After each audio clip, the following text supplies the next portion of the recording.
50 लाख रुपये सरपंच आणि ग्रामसेवकांनी जमा करून दिले। पुन्हा आपण पाणी चालू केलं दुसऱ्यांदा आणि 2 वर्ष आपलं योजनेचं पाणी चालू राहिलं। या योजनेच्या 57 गावात पाणी पोहोचलं नव्हतं। काही कामं अर्धवट होती, टाक्या बांधलेल्या नाही, काही ठिकाणी वाल टाकलेले नाही, काही ठिकाणी चंबर बांधलेले नाही, काही ठिकाणी गावापर्यंत मेन पाईपलाईनच टाकलेली नाही। अशा वेगवेगळ्या कारणामुळे 57 गावामध्ये पाणी पोहोचलेलं नव्हतं। मी मंत्री असताना मला याची कल्पना होती, एवढं मोठं काम आपण हाती घेतलेलं आहे आणि ही योजना चालवणं सोपी नाही याची कल्पना मला होती आणि म्हणून आम्ही आपली ही ग्रीड 70% सोलारवर करण्याचा निर्णय घेतला।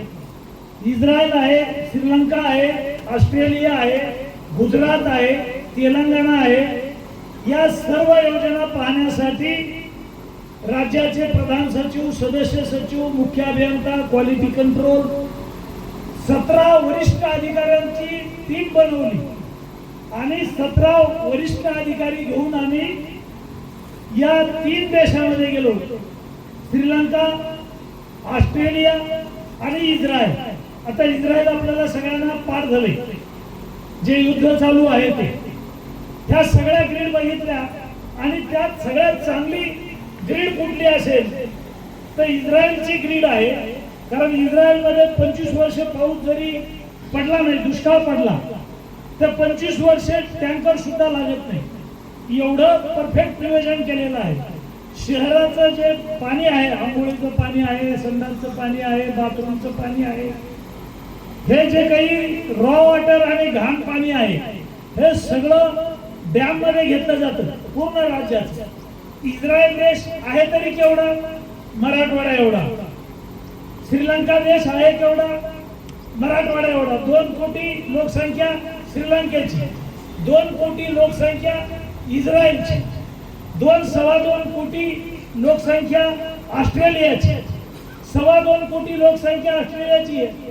मात्र भारताच्या जमिनीपेक्षा दुप्पट मोठा देश आहे, जमीन दुप्पट आहे पण लोकसंख्या फार छोटी आहे आणि म्हणून हे सगळं पाहून आपण ह्या ग्रीडचं प्लॅनिंग केलं, अभ्यास दौरे केले, मंत्रालयात मीटिंग झाल्या आणि ह्या सगळ्या मीटिंग झाल्यानंतर सगळ्या योजना पाहिल्यानंतर सगळ्यात चांगली योजना कुठली आहे तर इस्रायलची आहे। कारण इस्रायलमध्ये आपल्या देशात 1 दिवस जेवढा पाऊस पडतो तेवढा पाऊस 12 महिने सुद्धा इस्रायल सारख्या देशात पाऊस पडत नाही। म्हणजे आपल्या महाराष्ट्रात 1 दिवस जेवढा पाऊस पडतो तेवढा पाऊस 12 महिने इस्रायल मध्ये पडत नाही। वाळवंट आहे, काळी माती नाहीये, तिथं ऑलिव्ह ऑइल नावाचं पीक मुख्य पीक आहे, म्हणजे जांबाच्या फळासारखे फळ आहे आणि त्याच्यातून तेल निघतं आणि ते तेल जगभरामध्ये ज्याचं अँजिओप्लास्टी झालं, ज्याचं बायपास झालं, ज्याला कोलेस्ट्रॉलचा आजार आहे तर जगभरातले डॉक्टर ऑलिव्ह ऑइलचं तेल खा म्हणतात। असं महत्वाचं पीक तिथं ऑलिव्ह ऑइलचं आहे आणि जी खजूर आहे ही सुद्धा इस्रायल मध्ये पिकली जाते। कोरडवाहू आहे सगळं आणि नुसती वाळू आहे, काळी माती कपाळाला लावायला सुद्धा नाही। सगळ्या गोष्टीचा अभ्यास करून आपण ही ग्रीड बनवली। ही ग्रीड बनवताना मला याची कल्पना होती की मराठवाड्यामध्ये विजेचं बिल भरण्यासाठी लोक पुढे येणार नाही आणि म्हणून मी सांगितलेल्या देशामध्ये अभ्यास दौरा केला आणि सूर्याच्या किरणापासून सोलार मध्ये वीज घेतली आणि 70% वीज आपल्याला आता सोलारची आहे। म्हणजे 30% विजेचे बिलाचे पैसे भरायचे तर 30% भरायला आपल्याला किती त्रास होतो हे माहित आहे, याची कल्पना मला होती। त्याच्यामुळं 70% वीज आपण सोलारची घेतो। मापेगावला सोलार लावलेला आहे, आपल्या जलशुद्धीकरण केंद्राच्या परिसरात सोलार लावलेला आहे, वाटूरला सोलार लावलेला आहे, इकडे कोळवाडीला 44 गावाचं जलकुंभ आहे तिथं सोलार लावलेला आहे।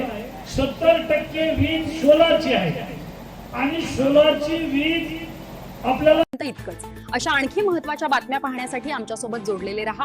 आमचा व्हिडिओ लाईक, शेअर आणि चॅनल सबस्क्राइब करायला विसरू नका। धन्यवाद।